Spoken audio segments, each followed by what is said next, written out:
going to take two things. You're going to take punishment or you're going to take experience.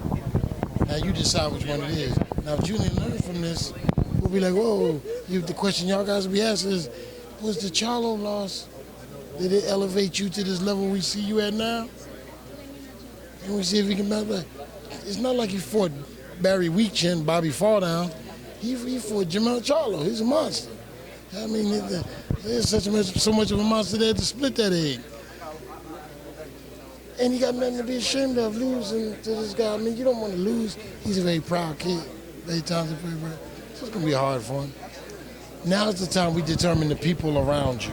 When you have a weak moment, it's the people around you who will determine how much you suffer in that weak moment. I mean, I felt like in the ring, at the end of the fight, which is excitement, we got a little athlete. Charlo had a little weak moment. He's not a nasty kid. I was known him for some time. Nothing about the kid is nasty. Had a little weak moment. Sometimes we got to grab the kid and pull him back. Ronnie had to grab him and pull him back a little bit. Julian's team is going to have to help him through this. And I think they will. Steve and the people, Zim and them, good people. So it was an outstanding fight. I thought it was back and forth. I thought the knockdown even was a 10-9. I thought he got up and made that a 10-9 round. It was that competitive. And we was in the room for a real great fight. And Charlo decided he didn't want to give us all that. I mean, he shortened the night up on us. Outstanding kid, outstanding fight.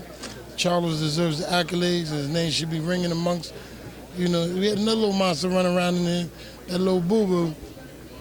That'll be another great one. Because I hate seeing my young boys battle each other because it's bittersweet, you know what I mean? But Boo-Boo's a boxing fool. I've been watching him since he was about 13 years old. I mean, can really box. He really has that boxing thing down.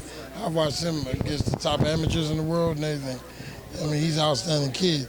So we have to see. That's why we fight the fights. I mean, how many of us really put all our money on that little skinny Cassius Clay or Buster Douglas? We didn't. I mean, how did you score the fight?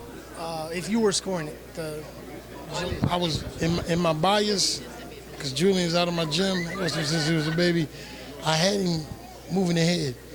So whenever it's like that, for me, I always break it even. Whenever I think my guy's ahead, I see it even because I know I'm somewhat biased. But really, I respect Charlo and his people, and I watched Charlo grow. So Charlo was too big and too strong early. We knew that going in. Julian had to get him to the second half of the fight to really flourish. You know what I mean? He wasn't able to get him there. Early, Charlo's a big, strong son of a gun. You know what I mean? Breadman mentioned that he felt he didn't have his legs.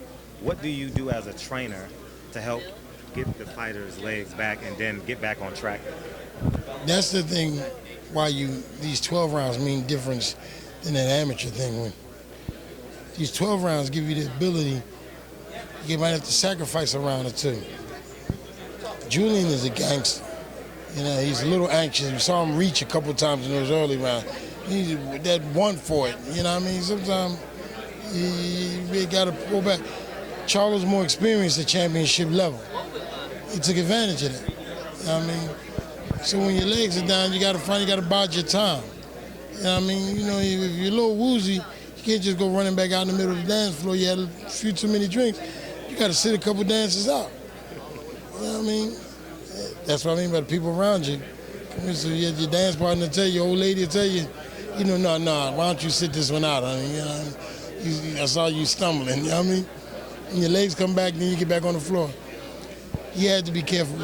Charlo's so strong, so experienced now in them early rounds. You saw him, his jab is a monster. You know what I mean? So Breadman felt like when the jab landed in the first knockdown, Julian never recovered in his legs. But he's so gangster, he's just gonna fight. His muscle memory just had him rumbling. And he was winning the rounds. It was like I said, I thought he turned to 10-8 to 10-9, you know what I mean? He came back with a nice right hand. I didn't like the fact he reached a few times.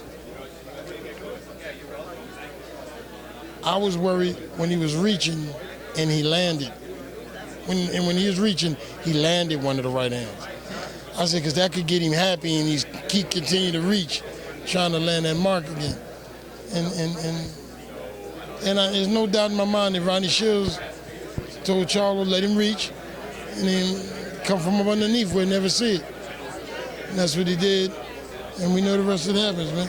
This young buck could be back, and we'll see what this other young buck go for. Gotta go, because there's another little young monster.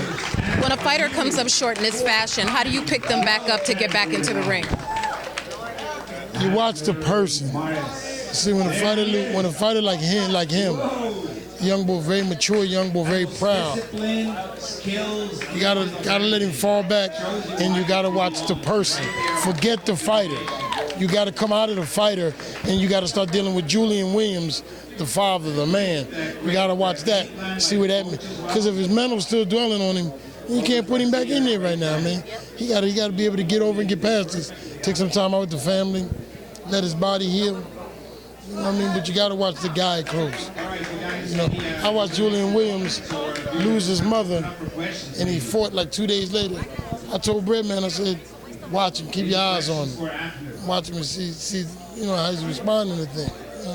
Because sometimes a guy try too hard. See, that's my thing. I don't want him to come right back, because he's one of them kids, you know what I mean? So I want him to take some time. Thank you, Brother Naazim.